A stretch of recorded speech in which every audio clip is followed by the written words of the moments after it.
जब मेरा बेटा पैदा होने वाला था तो मुझे भी हर बंदे की तरह यही पता था कि ब्रेस्ट फीडिंग एक अच्छी चीज़ है और जहाँ तक हो सके ब्रेस्ट फीड कराना चाहिए। लेकिन उसके पैदा होने के बाद जब मेरी ब्रेस्ट फीडिंग जर्नी वैसे नहीं गई जैसे मैंने एक्सपेक्ट किया था, तो it came like a shock for me. तब मुझे एहसास हुआ कि आपको ये जानना बहुत ज़रूरी है कि आप ब्रेस्ट फीड क्यों करा रहे हैं, ताकि जब भी आपकी ब्रेस्ट फीडिंग जर्नी वैसे ना जाए जैसे आपने एक्सपेक्ट किया था, तो आपका वाई आपको एंकर रखे। इन चीज़ों की अगर आपको डीप अंडरस्टैंडिंग हो तो आप किसी चैलेंज की वजह से फौरन गिव अप नहीं करते और अपना गोल याद रखते हैं। जब भी आप कोई काम करें तो आपको ये ज़रूर पता हो कि आप वो क्यों कर रहे हैं। इससे आप जो भी फैसला लेते हैं आप उसमें कॉन्फिडेंट होते हैं। तो अगर आप ब्रेस्ट फीडिंग जर्नी कंटिन्यू रखना चाहते हैं और इसके बारे में अच्छा महसूस करना चाहते हैं कि जो आप कर रही हैं वो बिल्कुल सही है, इस वीडियो में हम बात करेंगे ब्रेस्ट फीडिंग के बेनिफिट्स की। सबसे पहले बात करते हैं न्यूट्रिशनल बेनिफिट्स की। माँ का दूध बच्चे के लिए बेहतरीन ग़िज़ा है। हालांकि कि फार्मूले के डब्बे पे भी आप देखें तो लिखा होगा कि फार्मूला माँ के दूध का नेमो बदल नहीं है। माँ का दूध कुदरत ने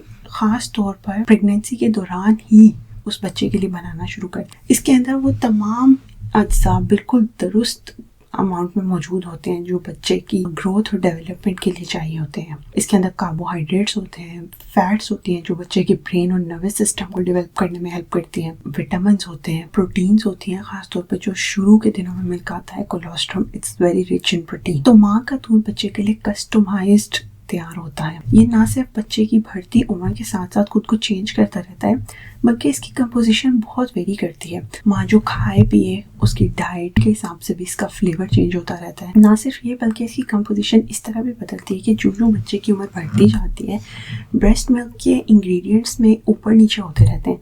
जैसे शुरू में प्रोटीन ज़्यादा होती है, फैट्स ज़्यादा होती हैं। आहिस्ता आहिस्ता 6 माह पे जब बच्चा सॉलिड्स भी स्टार्ट कर लेता है तो फैट्स की अमाउंट कम होना शुरू हो जाती है। न्यूट्रिएंट्स और विटामिन उतने ही रहते हैं लेकिन कार्ब्स वगैरह कम होते हैं क्योंकि अब वो बच्चा सॉलिड से ले रहा है। एक फीडिंग के दौरान ही ब्रेस्ट मिल्क 2 अलग अलग तरह के फंक्शंस करता है।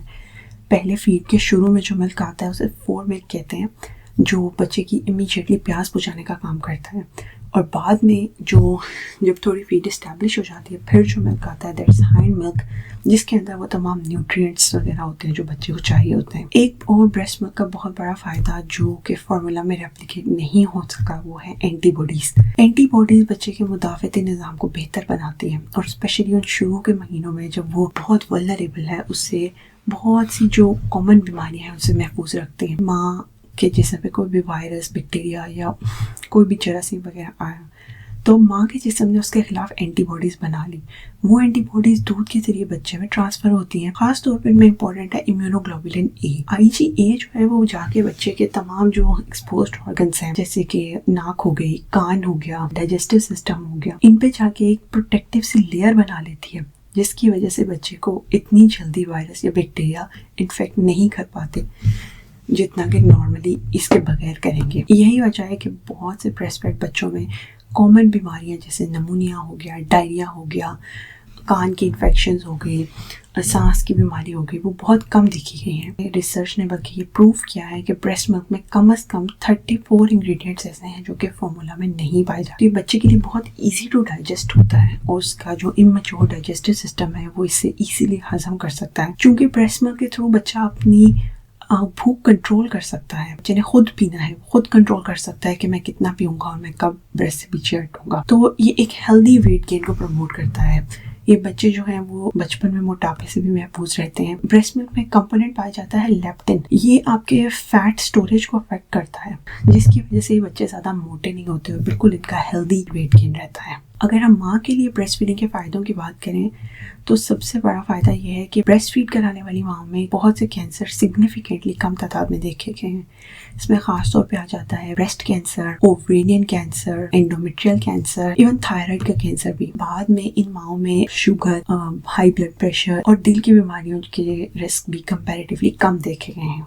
एक और बड़ा फ़ायदा कि जब आप पैदाइश के फ़ौरन बाद ब्रेस्ट फीडिंग स्टार्ट करते हैं तो ब्रेस्ट फीडिंग से हार्मोन रिलीज़ होता है ऑक्सीटोसिन। ये हार्मोन जाके आपकी यूट्रस को कॉन्ट्रैक्ट करता है और आपको अपने प्री प्रेगनेंसी साइज में आने में हेल्प मिलती है। इवन ब्रेस्ट फीडिंग आपकी 400 से 500 कैलोरीज डेली की एक्स्ट्रा लेती है। तो ये कुछ मदर्स के लिए देखा गया है कि ब्रेस्ट फीडिंग उनको वेट लॉस में भी हेल्प करती है। हर एक के लिए ये वैलिड नहीं है क्योंकि ऑफ कोर्स ये आपकी डाइट और दूसरे बहुत से फैक्टर्स पे भी डिपेंड करता है। लेकिन ये ज़रूर है कि ये बर्थ के फ़ौरन बाद आपकी जल्दी रिकवरी में हेल्प करती है। ब्रेस्ट फीडिंग मदर्स में ये भी देखा गया है कि पोस्टपार्टम डिप्रेशन कम होता है, बिकॉज वो बच्चे को अपने ज़्यादा क्लोज रखते हैं, बॉन्डिंग ज़्यादा होती है।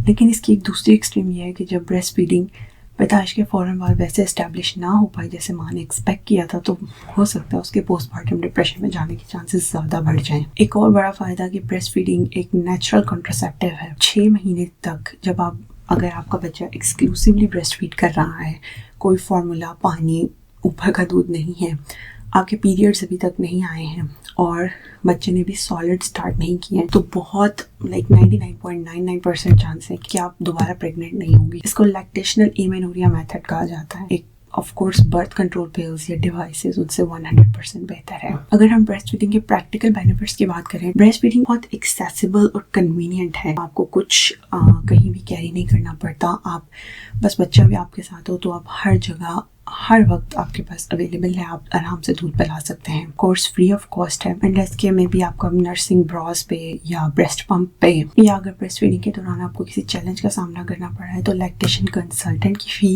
इनके अलावा में आपका ऑलमोस्ट कोई खर्चा नहीं। फार्मूला के कंपैरिजन में ये बहुत कम है।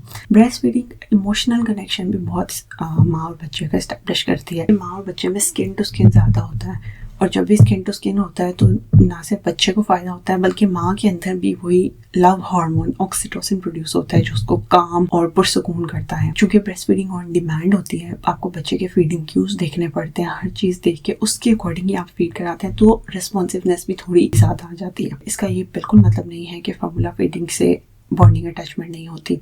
बच्चे की आप रिस्पॉन्सिव फीडिंग करें तो बॉन्डिंग और अटैचमेंट डेफिनेटली होती है, लेकिन ब्रेस्ट फीडिंग में स्किन टू स्किन की वजह से थोड़ा इमोशनल डेवलपमेंट और बॉन्डिंग का फैक्टर साथ आ जाता है। ये सब फायदे बताना इसलिए ज़रूरी है कि इनमें से कोई एक फ़ायदा तो हो जो आपके दिल को छू जाए, और जब भी आपको आपकी ब्रेस्ट फीडिंग जर्नी हार्ड लगने लगे तो वो आपकी सपोर्ट बन जाए। जब भी हम कहते हैं ब्रेस्ट इज़ बेस्ट, तो इसका ये मतलब नहीं होता कि अब breast feeding mother is the best और formula feeding mother is bad. यहाँ पे ब्रेस्ट इज़ बेस्ट का सिर्फ एक मतलब है कि ये न्यूट्रिशनली ह्यूमन बेबीज के लिए बेस्ट फूड है, और ये एक मेडिकली प्रूवन फैक्ट है जिसके बारे में आप ये नहीं कह सकते कि इससे किसी को जज करने की, गिल्ट इंड्यूस करने की या शेम करने की कोशिश की जा रही है। ऐसा कुछ भी नहीं है। ये एक अवेयरनेस कैंपेन है कि आप अपने बच्चे को बेस्ट स्टार्ट इन लाइफ देना डिजर्व करती हैं, और अगर आप वो नहीं दे पाती तो इसमें बिल्कुल भी आपका कसूर नहीं है, क्योंकि आपके बहुत सी मरतबा आपके पास वो सपोर्ट, अवेयरनेस, नॉलेज, एजुकेशन नहीं होती कि आप अपनी जर्नी कंटिन्यू कर पाएं। तो कभी भी आपको ब्रेस्ट फीडिंग जर्नी हार्ड लगे तो प्लीज अपना वाई याद रखिएगा कि why did you start breast feeding in the first place, और फिर उसके अकॉर्डिंग हेल्प के लिए जरूर रीच आउट करें। ऑनलाइन लैक्टेशन कंसल्टेंट से या कोई भी आपका ट्रस्टवर्दी हो, प्लीज रीच आउट। चाहे ब्रेस्ट फीडिंग हो या फार्मूला फीडिंग हो, हमेशा अपना इन्फॉर्म्ड डिसीजन बनाइए। किसी को कुछ प्रूफ करने के बजाय खुद को मुतमईन कीजिए कि आप ये क्यों कर रहे हैं, और जब आप खुद अपने फैसलों में कॉन्फिडेंट फील करेंगी, इन्फॉर्म्ड फील करेंगी, एम्पावर्ड फील करेंगी, तो किसी की मजाल नहीं है कि वो आपको जज फील करा सके, शेम कर सके, या आप में किसी भी किस्म का गिल्ट इंड्यूस कर सके। कुछ भी कीजिए, जो भी कीजिए, हमेशा कॉन्फिडेंस के साथ कीजिए। आप अपने बच्चे के लिए बिल्कुल परफेक्ट पेरेंट हैं। आपसे ज्यादा किसी को दुनिया में उनका फायदा अजीज नहीं है। तो प्लीज खुद पे भरोसा रखिए और बेहतर चॉइसेस बनाइए।